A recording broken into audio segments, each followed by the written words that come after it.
सगळ्या माऊलींना माझ्याकडनं आषाढी एकादशीच्या मंगलमय शुभेच्छा. जय Hari Vitthal. Welcome back to my blog. आणि सकाळी सकाळी मी इथे 6:30 वाजता उठली आहे आणि आज एकादशीचा उपवास असल्यामुळे मी पण माझा प्रोटीन लाडू खाते, कारण ते उपवासाला चालतं.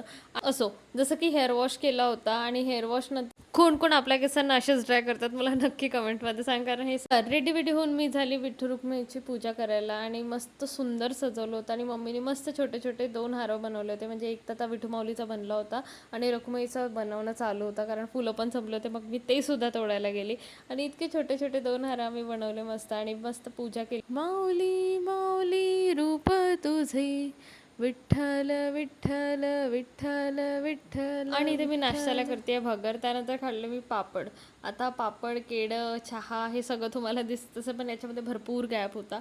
इथे मी डायरेक्टली संध्याकाळी तुम्हाला भेटते, कारण मी गेली होती बाहेर. आणि घरी इथे आता फराळाचं घ्यायचं होतं आणि फराळ वगैरे घेऊन आम्ही बघा मोठा ताजबागकडनं जात होतो. इकडे इतकी गर्दी होती ना उर्समुळे, आणि उर्सचं आता कंटिन्यू असंच मोठा ताजबागकडे चालू आहे. आणि घरी आल्यावर मस्त रसमलाई, खिचडी, पापड आणि चिप्स वगैरे खाल्ले. आणि तुम्ही पण तुमची एकादशी कशी साजरी केली मला नक्की कमेंटमध्ये सांगा.